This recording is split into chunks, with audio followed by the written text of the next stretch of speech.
राखी सावंत जो है सबको पता है वो कैसी है। उसकी बात का कुछ तो पता नहीं है, लोग वो क्या बोलती है क्या करती है। उनका काम यही है, उनका यही काम है उनका कि हमें कुछ ना कुछ करके सुर्खी में आना है हमें। कंट्रोवर्सी उसको हमेशा चाहिए ही चाहिए, अपना मतलब चमकता चेहरा चाहिए ही चाहिए उनको। उनका काम यही है, उनका यही काम है उनका कि हमें कुछ ना कुछ करके सुर्खी में आना है हमें। राखी सावंत के मामले में हर रोज नए से नए मोड़ आ रहे हैं और हर अपडेट के साथ हम आपके साथ बने हुए हैं सौगंध टीवी पर।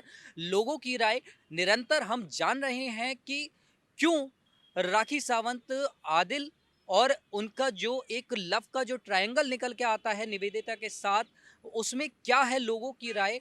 हम उसको सीधा जानने के लिए पहुंच गए हैं दिल्ली के एक पार्क में, जहां पर साहित्य से जुड़े हुए, कला से जुड़े हुए लोग अक्सर यहां पर बैठा करते हैं।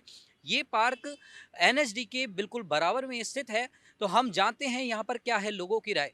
आपके नजरिए में राखी सावंत ये कैसे देखते हैं आप, क्योंकि वो हमेशा से सुर्खियों में रहने की आदी रही हैं। उनको तो थोड़ी सी आदत है, मतलब वो क्या एक वर्ड है ना बड़ा अच्छा सा यार, एक कंट्रोवर्सी उसको हमेशा चाहिए ही चाहिए, अपना मतलब चमकता चेहरा चाहिए ही चाहिए उनको। जी, पहले दीपक कलाल और अब ये आदिल, ऐसे 6 बार करीब उनकी शादी भी हो चुकी है। यार वो तो पता नहीं दसों करेगी, अभी तो उसका तो कोई है ही नहीं, दीन धर्म कुछ है ही नहीं। राखी सावंत जो है सबको पता है वो कैसी है।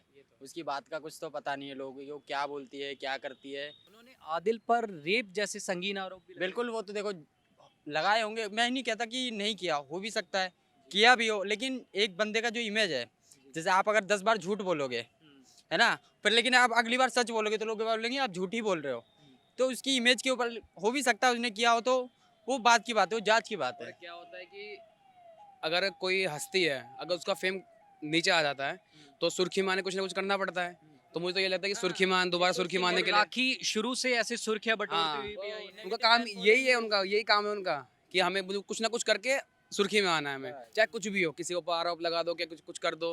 आपको पता ही है उसके साथ पहले भी कितने बॉयफ्रेंड रह चुके हैं। स्वयंवर हुआ और कुछ भी हुआ। जी, अब वो देखो, अगर हुआ है वो पीड़ित है, कोई बात नहीं, इंसाफ होना चाहिए उसके साथ, अगर वो पीड़ित है। लेकिन अब जैसी उसकी परसेप्शन लोग इस मामले को आदिल के लेकर, लोग कह रहे हैं सीधा उन्होंने ये लव जिहाद का मामला है और उन्होंने उसका इस्तेमाल करके एक तरीके से छोड़ दिया। देखो सर, आज के टाइम पे इंडिया में तो आप कुछ भी कर दो, लव जिहाद के ही धर्म पे ही सीधा आता है पहले।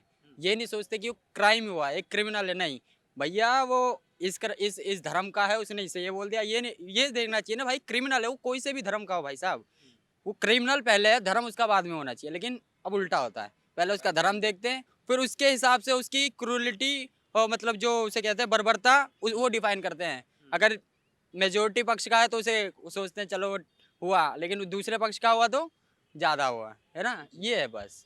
तो जैसा कि आपने देखा कि लोगों की राखी सावंत पर जो राय है, उनका साफ तौर पर कहना है कि इस मुद्दे को लव जिहाद से ना जोड़कर उनके पारस्परिक मामले से जोड़ा जाए, क्योंकि राखी के लिए ये कोई मामला नया नहीं है शादी का। और उनका ये भी कहना है कि जो गुनहगार होता है उसको किसी धर्म या जाति से जोड़कर ना देखा जाए। इस पर आपकी क्या है राय, हमें कमेंट कर जरूर बताएं। कैमरामैन सुमित के साथ नवदीप शर्मा की रिपोर्ट, दिल्ली। आप देख रहे हैं सौगंध टीवी। सौगंध वतन की।